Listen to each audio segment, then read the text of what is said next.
words of desire, I could handle half the tenors in the male voice choir. Let's do it tonight. But he said, I can't do it, I don't believe in too much sex. This fashion for passion turns into nervous wrecks. No derision, my decision, I'd rather watch the spinners on the television. I can't do it tonight. So she said, let's do it till our hearts go boom. Go native, creative, living in the living room. This folly, this jolly, bend me over backwards on my hostess trolley. Let's do it tonight. But he said, I can't do it, my every breathing days are gone. I'm older, feel colder, it's other things that turn me on. I'm imploring, I'm boring, let me read this catalogue on vinyl flooring. I can't do it tonight. So she said, let's do it, have a crazy night of love. That was Victoria Wood and a little bit of Let's Do It, the ballad of Barry and Frida. Abby Morgan, your parents split up when you were, I've read variously 11 or 12 or 13, but around about that kind of adolescent time, difficult enough time actually for somebody. How did that change your life, your day-to-day life? I was brought up very much by my mother. You know, I remember she got a job, we moved to Stoke-on-Trent, and that was quite a culture shock From Stratford-upon-Avon, and before that we'd been in Wales, and we had absolutely nothing. We didn't have a home to live in, we didn't have any money, and I watched my mum pull us back from the brink, and she was phenomenal, really, you know, and she did it by getting a job in the local theatre. And my strongest memory of her was her rushing home at about 5 o'clock in a tracksuit, throwing some chops onto the grill, and then rushing out again to do a play in the evening. And so she got us through our teenage years, really. You've spoken about to me this morning about these, you know, the conversations in your head that in fact you haven't out loud, and you mentioned there the amount of moving around you've done. That's a lot of schools for a kid to go to. How much did you fit in as a kid? I mean, I went to 7 schools, and to go from schools in Newcastle-upon-Tyne to schools in Stratford-upon-Avon to schools in Stoke-on-Trent, you know, they were very different worlds, and my early teen years were really tough because I was very badly bullied. What bullies do, of course, is they try to find your weak point. What did they think your weak point was?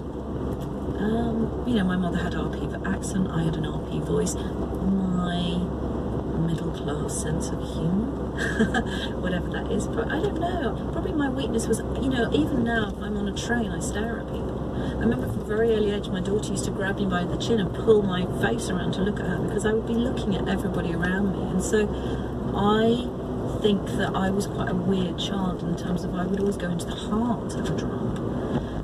Did you like drama? Yeah, I did. In real life? Yeah, I yes. did. But having said that, I think there's a seriousness to me, and being truthful is really, really important to me.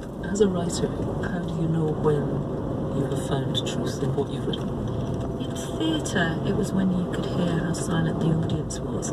That moment where you have absolute silence is exhilarating. As a writer, it never gets better than that first draft moment when you press send, because you've taken all that energy and all that time and you've managed to get it down on the page, and in that moment you're the next Beckett, you know, you're amazing, and then the notes come, and then you have to share it with the world. Let's have some more of your list of music, Abby Morgan. Tell me about this next one. It's your 4th. This is an extract from Puccini's La Bohème. When I was 18, I lived in Florence for a year, and it was a very beautiful, brilliant, difficult year for me actually. And this track I listened to over and over again. I think it's just this beautiful female voice, centuries, and I just love it.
Chiamano Mimi, sung by Kurita Kanawa from Puccini's La Boheme with the London Symphony Orchestra there, conducted by Kent Nagano. Tell me, Abby Morgan, when you've been talking about your childhood, it's interesting to me that you decided pretty early on that you wouldn't reject what your parents did. You did flirt with acting for a short period when you studied English and drama at Exeter University. You did performances there, presumably. Yeah, I did. I mean, honestly, I absolutely academically flunked every element of my school. I hated school. Did you? I absolutely hated school. And the day I left school was absolutely liberating. So in terms of following into my parents' profession, it's because I didn't know what else to do. I didn't get into university my first year. You know, I had to take a gap year so I could do my maths GCSE, which I failed 3 times, and I finally got the 4th time. So when you did this little sport of acting when you were at university, did your mother, the actress, come to see you? Yeah, my mother and my sister, my sister was an actress at the time as well, came to see me. And I remember coming off stage afterwards and saying, "So what do you think, Mum?" And she just looked at me, "No, dear."